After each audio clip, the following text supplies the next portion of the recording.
জানো তো, আমাকে একজন পুরো রানীর মতো করে রাখতে চায়। শুনতে অবাক লাগছে, কিন্তু এটা আসলেই সত্যি।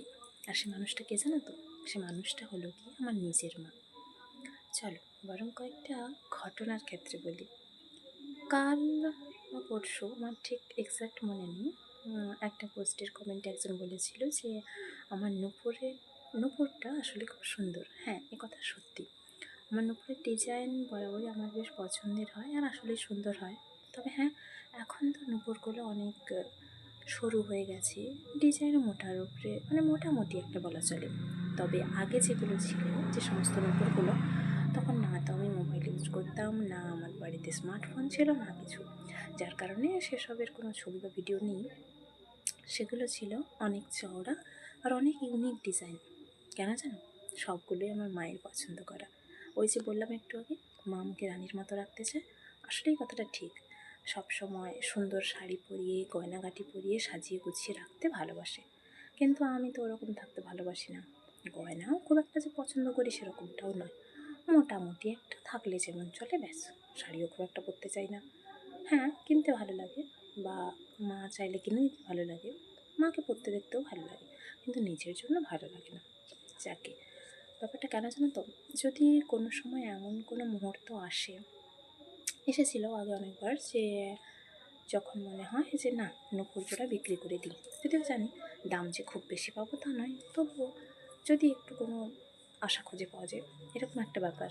তো যদিও কোনোদিনও মা হোক বাবা আমাকে বিক্রি করতে দেয়নি, বলে যে না, তোর শখের জিনিস ওটা রাখ, ওটা বিক্রি করার প্রয়োজন নেই। কিন্তু আমি মনে করি, যদি এমন কোনো দিন কোনো পরিস্থিতি আসে যাতে বিক্রি করতে হয়, যে নিজের যতটুকু আছে আমি তাতে বাধা দেব না। কারণ আমি মনে করি কোনো না কোনোভাবে ওই দুজনের পাশে থাকাটাই আমার কাছে আসল, সেখানে গয়নাগাটি ফ্যাক্টর নয়। তো হ্যাঁ, যেটা বলছিলাম, ছোটো থেকে একদম হয় না, ছোটো বাচ্চাদের গোল চুড়ির মতো যে নূপুর পাওয়া যায়, ওরকম ছিল। কিন্তু পরপর বড় হওয়ার সাথে সাথে নূপুর যখন এইরকম বড়দের মতো এইরকম নূপুরগুলো যখন থেকে করাতো, তো এখানে আমার করাতো না, আমার মামা বাড়ির ওখানে করাতো। মামা দাদুকে মা আগে থেকে বলে রাখতো। দাদু যখন বাজারে যেত, তো পরিচিত একটা দোকানে, এখন যদিও তাদের আর মানে সোনা দোকান নেই, তো সেই কারণে সেখানে নূপুরও আর করা হয় না। যাই হোক, তো তাদের সেখানে দোকানে দেখে আসতো কোনটা ইউনিক ডিজাইন সবে এসছে নতুন। তো সেটাই যখন মামাবাড়ি যাওয়া হতো, মা কিন্তু প্রতি বছর আমাকে নতুন করে দিত। এটা আমার ছিল বছর বছর, এখনও আছে। তো এখন হয় কি, যে রেয়াপাড়া থেকে বা চণ্ডীপুর থেকে মা করে দেয় যখন যেরকম পারে। তবে হ্যাঁ, তখন যেরকম চওড়া ভারী নতুন যেরকম ডিজাইন ছিল, এখন সেরকম নেই, কেননা জিনিসের দাম বাড়ছে ঠিকই, মানে কিনতে গেলে দাম বেশি, বিক্রি করতে গেলে দাম নেই। তো সরু উপরে হলেও মোটামুটি সুন্দর দেখে মা করে দেয়। এটা নিয়ে আমি নিজের প্রতি, মানে কি বলা যায়, অনেকটা থ্যাঙ্কফুল, যে জীবনের কোনো একটা পর্যায়ে যদি মনে হয় যে না, নূপুর আর পরবো না, বা কেউ আমাকে করে দিচ্ছে না, বা আমি করতে পারছি না, সেটা নিয়ে আমার কোনো আফসোস হবে না। কারণ আমি মনে করব, জীবনে একটা মানুষ এমন ছিল যে সবসময় চাইতো নতুন নতুন ডিজাইনের, নতুন নতুন ধরনের নূপুর পরি। এবার দেখো, নূপুর তো কম বেশি সবাই পরে, নূপুরের যে রুমঝুম আওয়াজটা হয় না, ওটাই কিন্তু আসল। ওই আওয়াজটা ছাড়া কিন্তু নূপুর কিন্তু মানানসই নয়, আর ওই আওয়াজটাই আমার বেশি পছন্দের।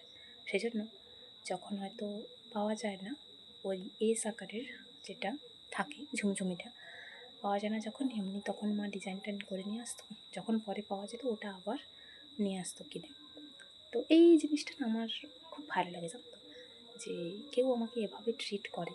জানি মার সাথে সম্পর্কটা একটু খিটিরমিটির হয় বেশি, সাপে নেউলের মতো, তবুও ওই মানুষটা আমায় প্রচণ্ড ভালোবাসে। যেটা প্রথম বুঝেছিলাম আমি যখন মায়ের গর্ভে ছিলাম, 9 মাস অবস্থায়। মায়ের কোমরে ডাব পড়ে যায়, মা যখন স্নান করছিল একদিন, তো জীবন মরণ নিয়ে টানাটানি পড়ে যাওয়ার মতো অবস্থা হয়েছিল আমার। অনেকটা যেন ওই পরীক্ষিতের জীবনের মতো, মানে আবার নতুন জন্ম পাওয়া, এরকম একটা ব্যাপার।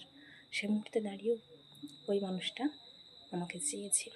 তো আমি নিজে একজন মেয়ে হয়ে অবশ্যই বলবো যে অনেকটা সম্মান এই মানুষটা ডিজার্ভ করে, অনেকটা, যেটা আমি বলে বোঝাতে পারবো না। মা ভালো থাকুক, হাসি খুশি থাকুক। জানি একটু বেশি রাগাই, কী আর করা যাবে, সহ্য করে নিতে হবে আর কি। চলো, টাটা।